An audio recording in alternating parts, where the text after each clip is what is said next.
संत श्री कबीरदास जी महाराज का नाम सबने सुना है, पर उनकी जीवन गाथा किसी ने नहीं सुनी, बहुत कम लोग जानते हैं।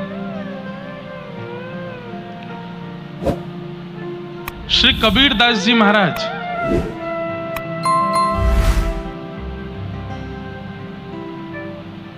माता पिता के गर्भ से जन्म नहीं हुआ उनका। कैसे प्रकट हुए? हमारे भारत के आचार्य परंपरा के एक आचार्य प्रवर परम पूजनीय प्रातस्मरणीय अनंत श्री विभूषित श्री रामानंदाचार्य जी महाराज, जगत गुरु श्री रामानंदाचार्य जी महाराज काशी में निवास करते थे।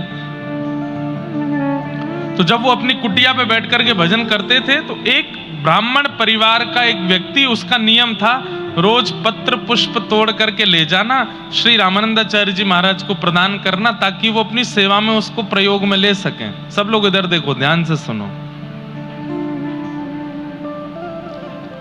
ध्यान से सुनना।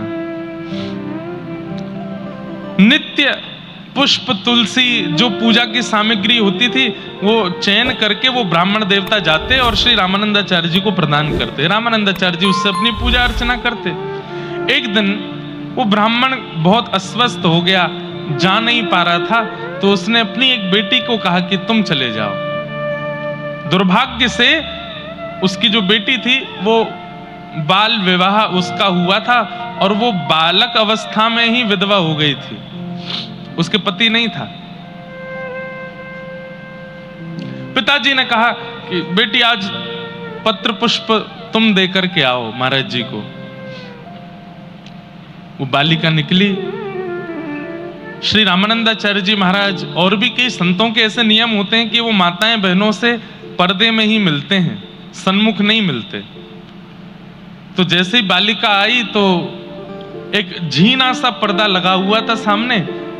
उन्होंने तुरंत अंदर से कहा, लाली पत्र पुष्प नीचे से दे दो बाहर। बालिका ने पर्दे के नीचे से पत्र पुष्प दे दिए।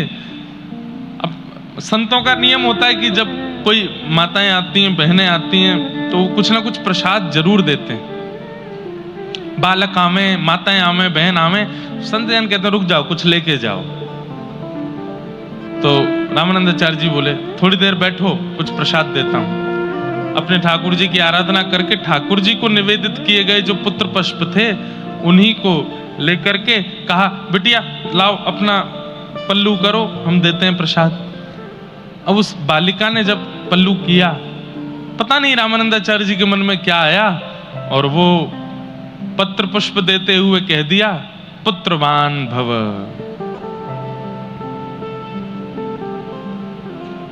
ये आशीर्वाद ग्रहण करते ही वो बालिका तो रोने लगी। बोले तुम रो क्यों रही हो? तो रोते रोते उसने बताया, महाराज जी मैं बाल विधवा हूं, मेरा विवाह हुआ था पर मेरे पति चले गए, और आपने मुझे ऐसा आशीर्वाद दे दिया है कि अब इस आशीर्वाद को कैसे फलित होगा, ये कैसे संभव हो सकता है? रामानंदाचार्य जी बोले, हमारे मुख से, हमारे भजन का, हमारे तप का, हमारे वेद अध्ययन का यही फल हमको मिला है कि हमारे मुख से कुछ असत्य नहीं निकल सकता। पता नहीं ठाकुर जी की कौन सी लीला घटने वाली है। पुत्री, अब ये बात निकली है तो पूर्ण तो होगी, तुम्हारे यहां पुत्र तो होगा। वो बालिका तो रोते हुए वहां से भागी अपने वो पल्लू लेकर के, लेकिन रामानंदाचार्य जी बड़ी चिंता में आ गए। ये रामानंदाचार्य जी कौन है बंधुओं? ध्यान से सुनिएगा। जितने भी आचार्य पधारे पृथ्वी पर, वे कोई ना कोई अवतार ही पधारे हैं। दक्षिण भारत में हमारे श्री भाष्यकार शेषावतार रामानुज स्वामी जी महाराज, जिनकी कृपा से आज तिरुपति बालाजी के दर्शन होते हैं, जिनकी कृपा से पद्मनाभ भगवान के दर्शन, जिनकी कृपा से श्री रंगनाथ भगवान के दर्शन होते हैं, ऐसे रामानुज स्वामी जी किनके अवतार हैं? भगवान के शेषनाग, वे ही आचार्य रूप में जीवाचार्य बन करके पधारे। वे ही त्रेता में लक्ष्मण बने, द्वापर में बलराम बने और कलयुग में श्री रामानुजाचार्य बने। ऐसे ही प्रभु श्री राम, उनको भरतलाल जी का आस्वादन करना था, भरतलाल जी के प्रेम का आस्वादन करना था, इसलिए वे कलिकाल में श्री रामानंदाचार्य जी के रूप में प्रकट हुए। कौन? प्रभु श्री राम। तो रामानंदाचार्य जी बड़ी चिंता में बैठे हैं कि ऐसा आशीर्वाद दिया है, अब ये फलित कैसे होगा।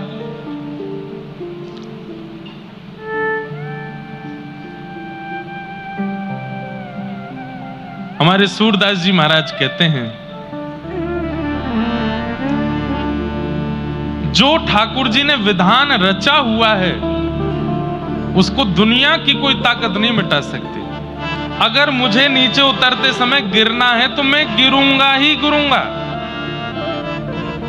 मेरे जीवन में किसी व्यक्ति को आना है, किसी व्यक्ति को मुझसे दूर जाना है तो वो होके ही रहेगा, उसको आप कैसे भी चाह करके टाल नहीं सकते।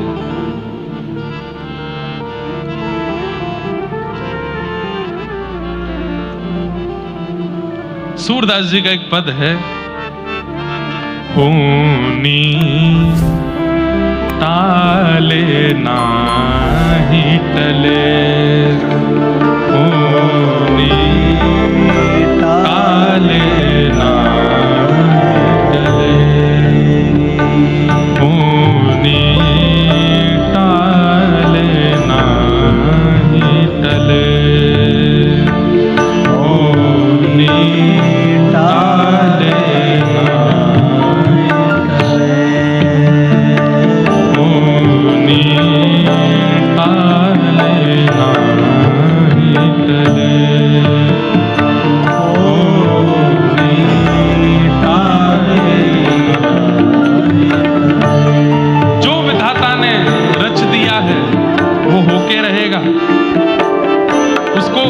कितने भी तंत्र करवा लो, कितने भी मंत्र कर लो, कितने भी आप झाड़ फूंक करवा लो, गंडा बंधवा लो, यहां तक अपने हाथों में, कुछ नहीं होने वाला। जो होना है वो होके रहेगा, उसको कोई नहीं टाल सकता। होनी टाले नाही करे, होनी टाले नाही करे, जो अपनो पुरुषार्थ माने, जो अपनो पुरुषार्थ माने, जो अपनो पुरुषार्थ माने, जो अपनो पुरुषार्थ माने, जो अपनो पुरुषार्थ माने, जो अपनो पुरुषार्थ माने, जो अपनो पुरुषार्थ माने, जो पुरुषार्थ माने, हे तिन पर विपत्ति परे, तिन पर विपत्ति परे, कर्म गति टाले नाही टले, कर्म गति टाले कर्म गति टाले नाही टले,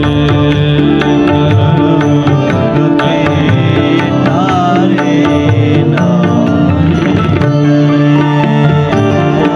क्या उदाहरण देते हैं? जो होना है वो होके रहेगा, चाहे आपके पास कितना भी बल, कितना भी पराक्रम, कितने भी श्रेष्ठताएं आपके पास क्यों ना हो, जो होना है वो होगा। इसका प्रमाण क्या है? प्रमाण सुनिए। मुनि वशिष्ठ से पंडित ज्ञानी, मुनि वशिष्ठ से पंडित ज्ञानी, सिद्ध के लगन धरे, सिद्ध के लगन धरे। अरे वशिष्ठ मुनि ने प्रभु श्री राम और सीता जी की लगन लिखी है। वशिष्ठ ऋषि हैं, वो कोई गली मोहल्ले के छोटे पंडित जी नहीं हैं। हर नक्षत्र को देखना जानते हैं। अरे नक्षत्र देखना जानते हैं, नक्षत्र को बदलना जानते हैं वशिष्ठ मुनि। सब कुछ व्यवस्थित करके राजा जनक जी को और वहां दशरथ जी को लगन पत्रिका दे दी। बोले कि इससे बढ़िया योग बन ही नहीं सकता है। राघव जी के लिए सीता जी और सीता जी के लिए राघव जी, ये दोनों एक दूसरे के पूरक हैं। ऐसी जोड़ी दुनिया में बनेगी नहीं। लगन लिख दी, बोले कर दीजिए ब्याह। हुआ क्या? सीता हरण मरण दशरथ को, सीता हरण मरण दशरथ को, हे सीता हरण मरण दशरथ को,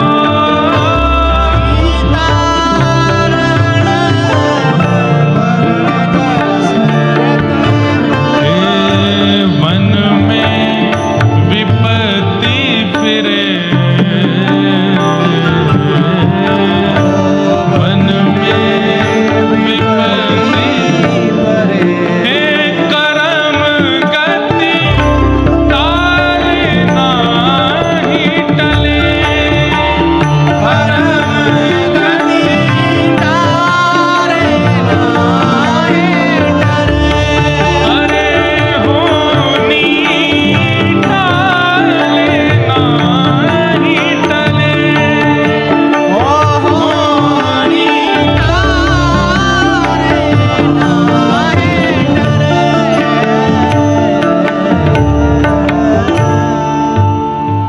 वशिष्ठ जी ने लगन लिखी है, लेकिन ब्याह होने के बाद तुरंत क्या हुआ? दशरथ जी की मृत्यु, राम 14 वर्ष का वनवास और सीता जी का हरण। वशिष्ठ मुनि खुद सिर पकड़ के बैठे हैं कि मैंने तो सब कुछ देख करके किया था, ये कैसे परिवर्तित हो गया सब कुछ। होनी टाले ना ही टले। इसलिए भैया पुण्य कर्म कीजिए, हाथों में खूब गंडे पहनिए, मंदिर जाइए, अर्चना कीजिए। सोमवार के दिन शंकर जी के पास, मंगलवार के दिन हनुमान जी के पास, फ्राइडे के दिन गणेश जी के पास, शनिवार को शनि देवता के पास, सब जगह जाओ। पर यह बात याद रखिए, आपके साथ जो होना है वो होगा, होगा और होगा, वो नहीं टलेगा। हाँ, तो फिर हम भजन क्यों करें? तो फिर हम कथा क्यों सुने? तो फिर हम मंदिर जाएं क्यों, जब इनसे कुछ बगड़ना ही नहीं है। दो बातें। पहली बात, निस्वार्थ प्रीति के लिए। कोई कहे कि मैं ठाकुर जी के पास जाऊं क्यों, अगर इनके पास जाने से कुछ होना ही नहीं है। भाई जीवन में विपत्ति जो आ रही है, उससे जूझने के लिए आंख किसने दी? नाक किसने दी? जीव किसने दिए? हाथ किसने दिए? पैर किसने दिए? बुद्धि किसने दी? उन्होंने ही तो दी है। तो उस विपत्ति से लड़ने जूझने का बल जिसने दिया है, सर्वांगीण अंग जिसने दिया है, उसको धन्यवाद कहने के लिए जाओगे तो वो आपके इन अंग प्रत्यंगों को और बलवान बना देगा, ताकि उस विपत्ति से तुम और जूझ सको।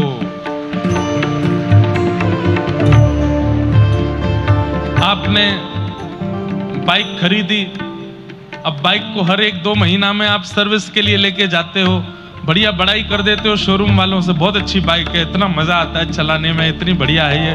तो शोरूम वाले खुश होकर के और बढ़िया सर्विस करके बेचते हैं। और बढ़िया इसके सॉकर अच्छे मजबूत कर दो, इसके टायर और बढ़िया वाले कर दो।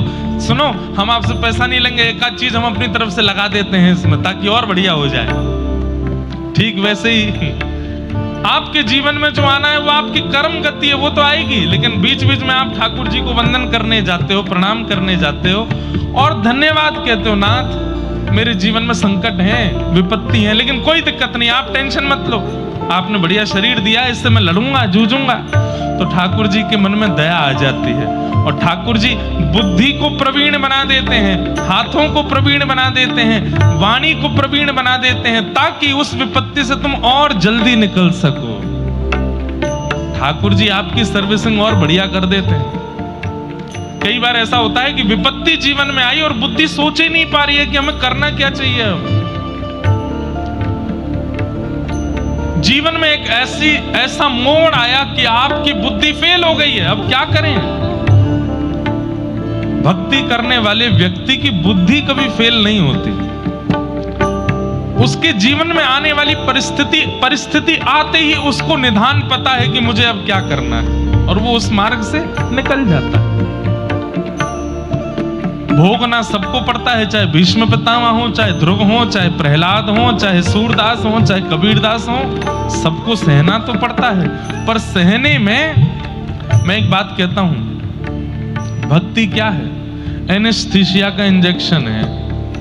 एनेस्थीसिया का इंजेक्शन लगते ही सुन्न हो जाता है, अब डॉक्टर काटो पीटो खून निकले कुछ पता नहीं चलेगा। भक्ति भी एनेस्थीसिया का इंजेक्शन है, एक बार अगर लग गया तो जीवन चाहे जितने खतरनाक मोड़ ले ले आपको अनुभव नहीं होगा, आप प्रसन्न ही रहने वाले।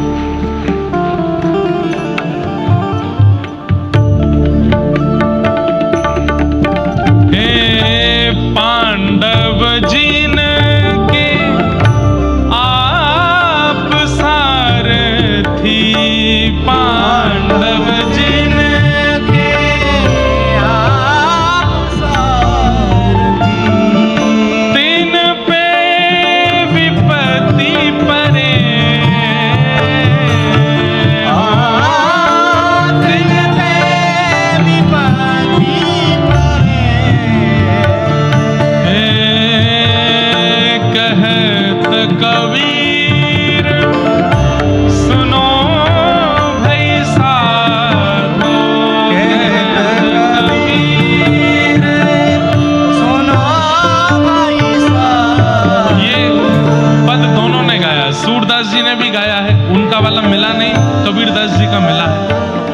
पद में कुछ पंक्तियां अलग हैं, पर दोनों की भावना यही है। क्या कह रहे हैं? कहत कबीर सुनो भाई साधो, कहत कबीर सुनो भाई साधो, क्या होनी हो के रहे,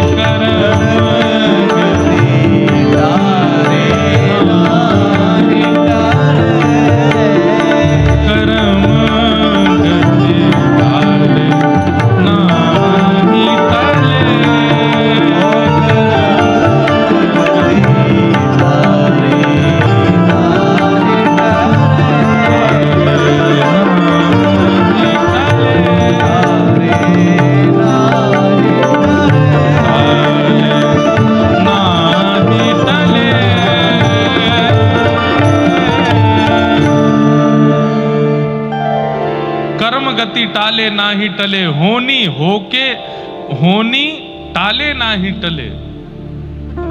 जो होना है वो होगा जीवन में, आप उससे बच नहीं सकते। तो फिर भजन क्यों करें? बोले भजन इसलिए करो ताकि आपकी इंद्रियों को, आपकी बुद्धि को, आपके जीवन को उस परिस्थिति से जूझने का, लड़ने का और बल प्राप्त हो। कोई ऐसी बैटरी या चार्जर नहीं आया है दुनिया में जिससे कभी फोन की बैटरी खत्म ही नहीं हो। खत्म होती है, उसका एक ही उपाय है, बोले क्या? चार्जर है। चार्जर रखना पड़ेगा पास में, चार्जर लगाओ, चार्जिंग में थोड़ी देर उसको एकांत में छोड़ो, फिर से चलने लायक हो जाएगा। ठीक वैसे ही भक्ति क्या है? चार्जर है। हम सब मोबाइल फोन है, जितने भी डोल रहे हैं यहाँ पे सब मोबाइल फोन है, और हमारा चार्जर कौन है? ठाकुर जी। अच्छा, फोन दिन में कम से कम 2 बार तो चार्ज करना पड़ता है। एक बार जो बहुत चलाते हैं, जो कम चलाते हैं उनको एक ही बार चार्ज करना पड़ता है, लेकिन जो बहुत चलाते हैं उनको 2 बार चार्ज करना पड़ता है, दिन में, दोपहर में 1 बार, रात्रि में 1 बार। और जो कम उपयोग करते हैं उनको एक ही बार बहुत है। ऐसे ही संसार के भोग विलास और दुनिया भर के प्रपंचों में जो लगे हैं उनको तो 2-3 बार दिन में भगवान को याद करना चाहिए, लेकिन जो भोग विलास और प्रपंचों से बचे हुए हैं वो एक ही बार याद कर लें, उसमें भी काफी है। पर याद तो करना पड़ेगा, ठाकुर जी को भजना तो पड़ेगा। अच्छा, किसी के मन में ऐसा आता है, क्या ठाकुर जी ये चाहते हैं कि हम उन्हें भजें? ना, ठाकुर जी को कोई फर्क नहीं पड़ता। हाँ, वो ये जरूर चाहते हैं कि मैं अपना कल्याण करूं, मैं या आप अपना कल्याण करें। हम बार बार जब पृथ्वी में जन्म लेते रहते हैं, ठाकुर जी को भी पीड़ा होती है, बहुत कष्ट पा रहा है, बहुत पीड़ा में है, अपना कल्याण क्यों नहीं कर लेता? और कल्याण करने के मार्ग बताने के लिए ठाकुर जी स्वयं पृथ्वी पर अवतार लेते हैं। कभी राम बन के आते हैं, कभी कृष्ण बन के आते हैं, कभी ग्रंथों के रूप में प्रकट होते हैं, संत जनों के वाणी के द्वारा प्रवचन करवाते हैं, ताकि आप अपना कल्याण कर सको, मैं अपना कल्याण कर सकूं। हमारे कल्याण से ठाकुर जी को सुख मिलता है। हम उनको भजें ऐसी उनकी इच्छा नहीं है।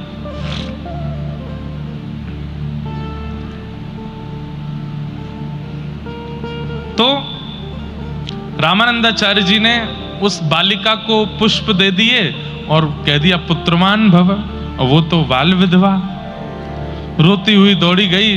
रामानंदाचार्य जी बोले, वाणी निकली है, पूर्ण तो होगी, अब कैसे होगी ये ठाकुर जी जाने।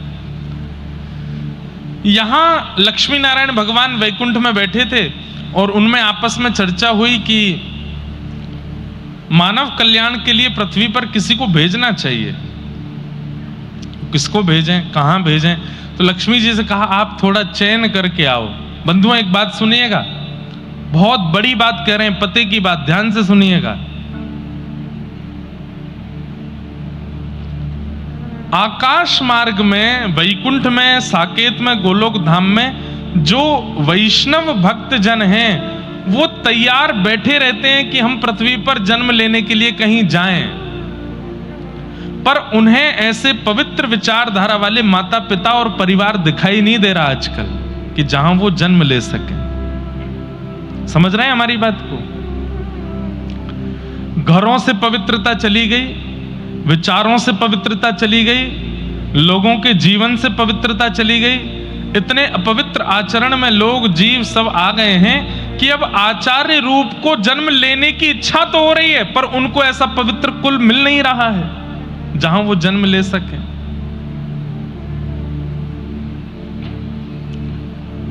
इसलिए मन को, बुद्धि को, घर को पवित्र कीजिए, ताकि कोई आचार्य आपके परिवार को चुन ले और आपके घर के बालकों के विवाह के उपरांत जब उनके गर्भ में कोई संतान आवे तो वो कोई आचार्य ही आवे। ऐसी विचारधारा रखो। अब आजकल के युवा विवाह के उपरांत, पहले सुनने में आता था केवल पति देव पी के पड़े रहते हैं, अब पति पत्नी दोनों पीते हैं, साथ में पीते हैं। घर के सब लोग जब सोने चले जाते हैं तो उनके कमरे में रखे हैं, वो वहां जाके पीते हैं। आप कहोगे महाराज जी आपको कैसे पता? हम दुनिया में घूमते हैं, हम पूरी दुनिया में जाते हैं, घाट घाट का पानी पीते हैं, हर जगह हमको पता चल जाता है किस प्रकार के लोग हैं। भक्ति कुछ सिखाए ना सिखाए, एक चीज जरूर सिखाती है, व्यक्ति को परखना सिखा देती है भक्ति। पर्सनालिटी डेवलपमेंट होता है भक्ति करने से। आप कितने भी हाथ जोड़िए, दुल्लर तिल्लर होइए किसी रसिक के सामने, आपके मन में क्या है वो पहचान ही जाता है। अति भक्ति चोरे लक्षण। कोई खूब पांव में गिरा गिरा जा रहा है, अरे महाराज जी, आपके भीतर का चोर दिख जाता है उसको। इसलिए हम तो बहुत, और हमारी कथा में सबसे ज्यादा युवा ही आते हैं। कथाओं से अवकाश 1-2 दिन का होता है तो यूनिवर्सिटी या कॉलेज में कहीं 1-आध दिन का सेशन होता है, वहां जाते हैं। तो युवाओं के बीच में बैठ करके तो ऐसी ऐसी बातें सुनने को मिलती हैं, वो तो हम बता भी नहीं सकते मंच पे। आजकल संबंधों के रूप में बहुत कुछ चल रहा है। प्रेम का नाम दे करके एक व्यक्ति के साथ हैं, पर एक्स्ट्रा में भी किसी को सोच के रखा है, अगर इससे बात नहीं बनी तो ये है, इससे काम चल जाएगा। जैसे गाड़ियों में स्टेपनी होती है ना, एक टायर पंचर तो एक है साथ में। ऐसे ऐसे आज के युवा कॉलेज और यूनिवर्सिटी में पढ़ने वाले, उनकी ऐसी विचारधारा है। कहां से कोई ऋषि आपके परिवार को चुन करके जन्म ले लेगा? कहां से कोई महात्मा आपके परिवार में जन्म ले लेगा? नहीं लेगा। इसीलिए अब ऋषि परंपरा, संतों की परंपरा, भजनानंदियों की परंपरा लगभग खत्म होती जा रही है। हम आप सब भाग्यशाली हैं, हमारे आपके आज के जमाने में भी कुछ संत हैं जिनको हम देख पा रहे हैं। हमारी अगली जनरेशन को कोई दर्शन नहीं मिलने वाला है, क्योंकि अब संत बचेंगे ही नहीं, संत है ही नहीं, भजनानंदी है ही नहीं। और भारत जिस दिन संत विहीन हो गया, उसी दिन घोर कलयुग का आगमन हो जाएगा।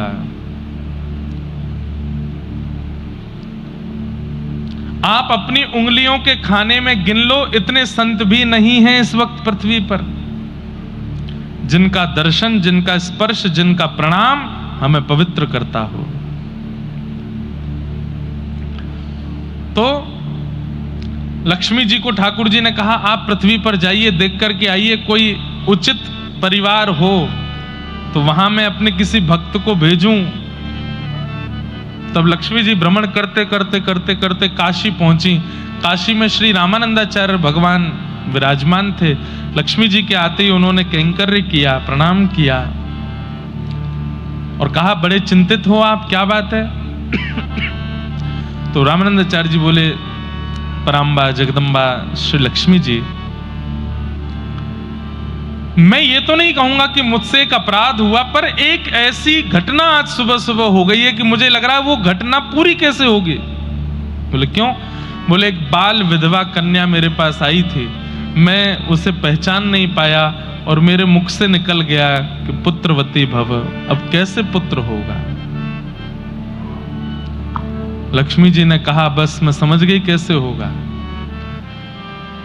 वही कन्या है और वही पवित्र है जिसके यहां पर ठाकुर जी का कोई भक्त आ सकता है।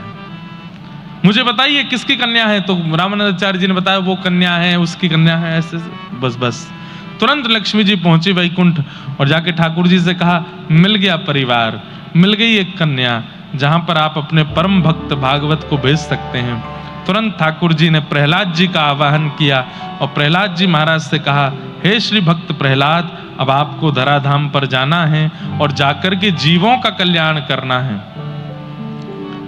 तब प्रहलाद जी ही श्री कबीरदास जी के रूप में पृथ्वी पे आए। कैसे आए? वो कन्या जो उसकी झोली में पुष्प पत्र डाल दिए थे, उसको समेट करके घर की ओर जा रही थी, रो रही थी, मैं तो मुंह दिखाने लायक नहीं बची। पिताजी वैसे ही संकोच में रहते हैं कि मेरी पुत्री विधवा हो गई, अब ये संत ने ऐसा आशीर्वाद दे दिया है, इससे तो और ज्यादा कठिन हो गया, अब मैं क्या करूं। इतने में ही क्या हुआ, उसके हाथ में जो पल्लू था वो भारी होने लगा, इतना भारी हो गया, उसने जैसे ही हटा करके देखा तो पत्र पुष्प तो अंतर ध्यान थे, वहां एक छोटा सा बालक आ गए, श्री कबीरदास। अब तो वो कन्या इतनी घबरा गई, इतनी घबरा गई, बोले अब क्या करूं मैं, ये तो और बुरा हो गया मेरे साथ, मैं किसको बताऊंगी, कैसे बताऊंगी कि ये कहां से मिला बालक। तभी एक सरोवर के किनारे वो कन्या गई और उस बालक को वहीं छोड़ दिया। और ठाकुर जी से क्षमा मांगने लगी, मुझे क्षमा कर दें प्रभु, मैं इसको स्वीकार नहीं कर पा रही हूं।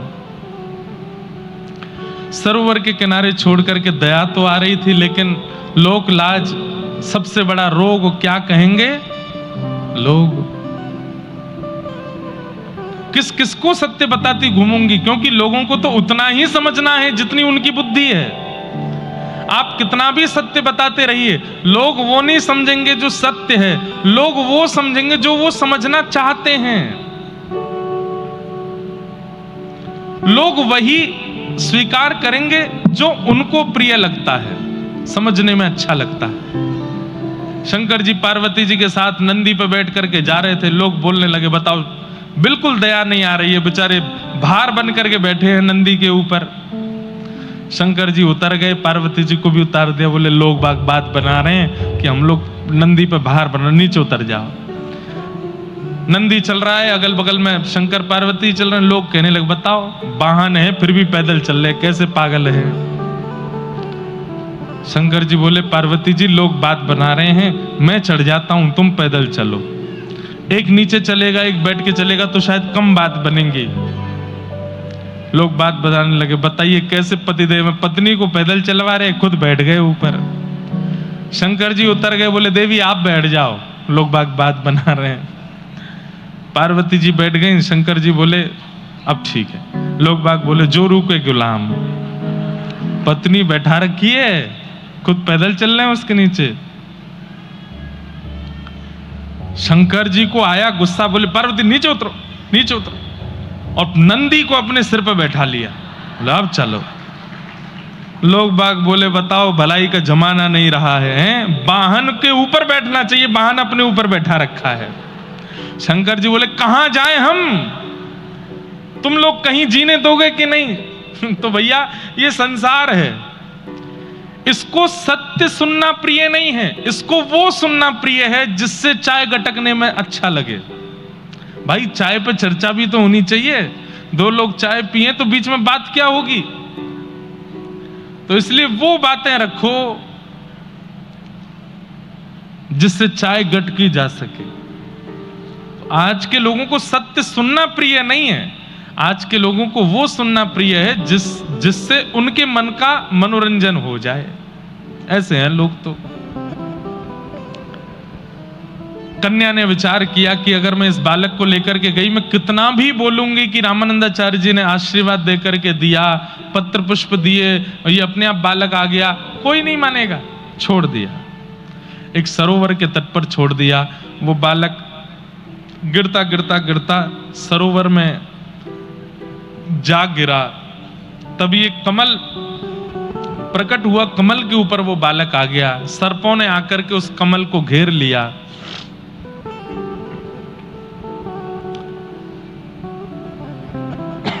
तभी काशी का एक कपड़ा बुनने वाला व्यक्ति, जो कि हिंदू नहीं था, मुस्लिम था, उसके पति पत्नी दोनों जा रहे थे। दोनों की यहां संतान नहीं थी, संतान की इच्छा बहुत ज्यादा थी। सरोवर के तट से निकलते समय उन्होंने जैसे ही देखा एक बालक, बोले देखो हमारे ईश्वर ने हमारी सुन ली, भले ही हमारे संतान नहीं हुई लेकिन एक संतान बालक दी है। थोड़ी देर हम प्रतीक्षा करते हैं, अगर इसके माता पिता आ गए तो ठीक, नहीं तो हम इसको लेके चले जाएंगे। प्रतीक्षा की, कोई नहीं आया तो उस बालक को लेकर के वे दोनों दंपति चले गए और उसका नाम कबीर रखा। कबीर ईश्वर के द्वारा जो प्रदत्त है वो कबीर है।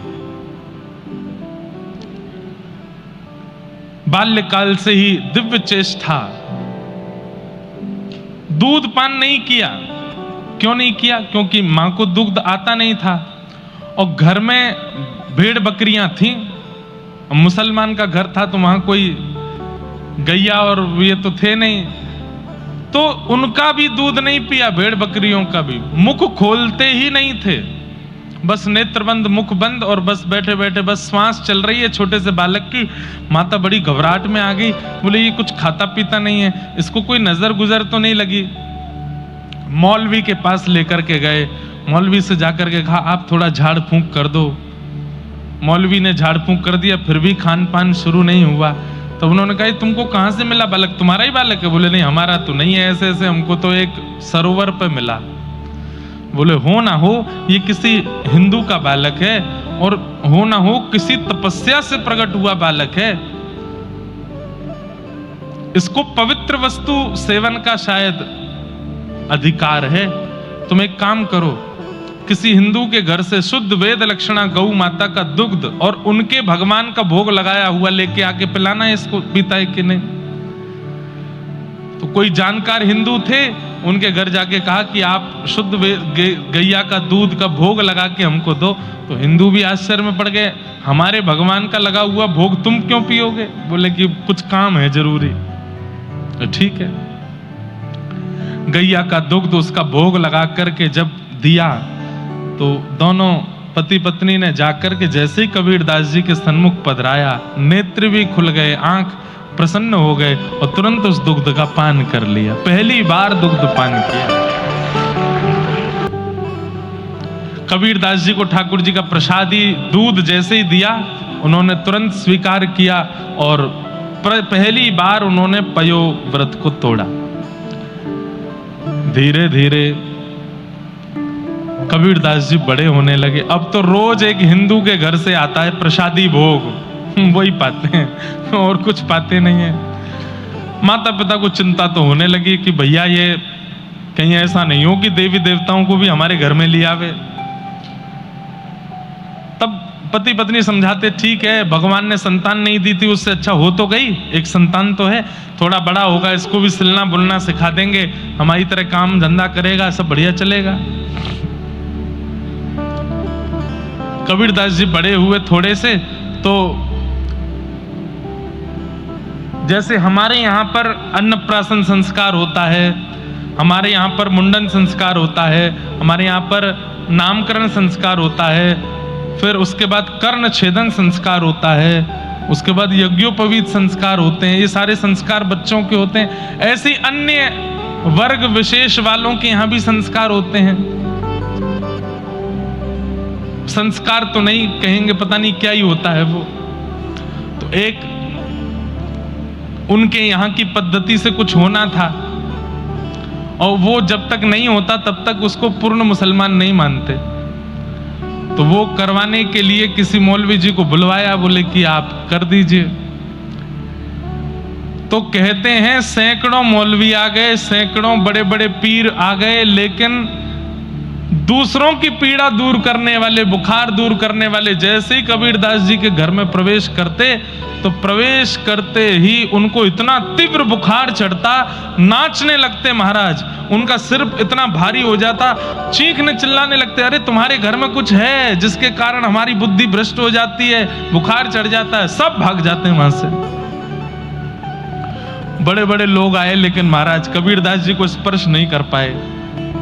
तब एक बहुत बड़े मौलवी जी थे, वो हिंदुओं की भी खूब पहचान करते थे।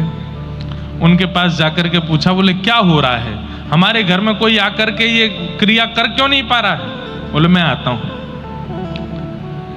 तभी उन्होंने आकर के देखा, बोले अरे घर से बाहर आके बात करो, सब लोग सावधानी से सुनो। तो उनके पिताजी बाहर गए, बाहर जाके बोले क्या हुआ?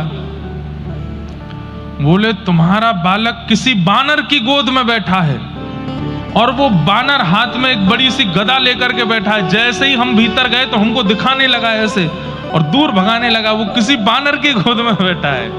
बोले कौन बानर है? बोले कि हिंदुओं का एक देवता है हनुमान जी, ही उनकी गोद में बैठे हैं, वो तुम्हारे बालक की रक्षा कर रहे हैं। भैया सुनो हमारी बात। बोले क्या? बोले काटा पीटी करके इसको कोई और मत बनाओ, ये जो है इसको वही रहने दो। इसको ठाकुर जी ने बना के भेजा है, ये परमात्मा ईश्वर ने इसको बना के भेजा है, ये और कुछ करके तुम इसको कुछ करने का प्रयास मत करो, ये जो है इनको वही रहने दो। माता पिता बोले ठीक है। कबीरदास जी धीरे धीरे थोड़े बड़े हो गए, अपने घर में रहते और कभी कभी ध्यान लगाने के लिए बैठ जाते। एक दिन माताजी चक्की पीस रही थी, उसमें गेहूं डाल रही थी। कबीरदास जी आए और आकर के बोले, मां ये तुम इतने सारे गेहूं अंदर डालती हो, सब कहां चले जाते हैं? तो मां ने बताया, ये सब पिस करके बाहर आ जाते हैं। तुरंत कबीरदास जी बोले, ओहो, तो यही तो दुनिया का चक्र है मां। ये दो पाटे हैं और इन दो पाटों के बीच में तुम जितने गेहूं डालते हो सब पिस करके आटा बन जाते हैं। ठीक वैसे ही मैया, ये आकाश भी ऊपर वाला पाटा है, पृथ्वी नीचे वाला पाटा है। इन दोनों के चक्र में मैं, आप और ये पूरी दुनिया पिस रही है मां। हम सब पिसने के लिए आए हैं यहाँ पर, कोई नहीं बचेगा। एक दाना भी अगर इस पाटे के अंदर चला जाता है तो पिस करके ही निकलता है। पिसना मतलब दुख, दारिद्र, संकट, कष्ट ये होंगे ही होंगे जीवन में। जन्म लिया है पृथ्वी पर और इनसे कोई बचा हुआ है ऐसा कोई व्यक्ति नहीं हो सकता। सबके जीवन में कष्ट, दुख, दारिद्र, पीड़ा सब आता है। तभी मां बोली, नहीं कुछ दाने बच जाते हैं। बोले, कौन, कहां है मां? मुझे तो सब पिसे हुए दिख रहे हैं। तो मां ने पाटे उठा करके दिखाया तो बीच में एक लोहे का कुछ डंडा था, उसके नीचे 2-3 दाने बच गए। बोले, ये बचे हुए। तुरंत कबीरदास जी के नेत्र सजल हो गए। बोले कि मां अब मैं समझ गया। बोले, क्या? इस पृथ्वी रूपी चक्की में सब आते हैं, आकाश और पृथ्वी के चक्की में सब पिसते चले जाते हैं, लेकिन ये बीच में एक लोहे का तंतु है, इसके नीचे जो छुप जाता है उसको ये पृथ्वी और ये आकाश और ये सब पिसा नहीं पाते। ये तंतु ही श्री गुरुदेव के चरणारविंद हैं। जो इन गुरुदेव के चरणारविंदों के नीचे आ जाता है, जो राम नाम के चरणारविंदों के नीचे आ जाता है, जो ठाकुर जी के आश्रय के नीचे आ जाता है, मां वो 2-4 ही होते हैं। हजारों डाले जाते हैं दाने पर, 2-4 ही बच पाते हैं। वो 2-4 वही बचते हैं जो ठाकुर जी के चरणाश्रित हो जाते हैं।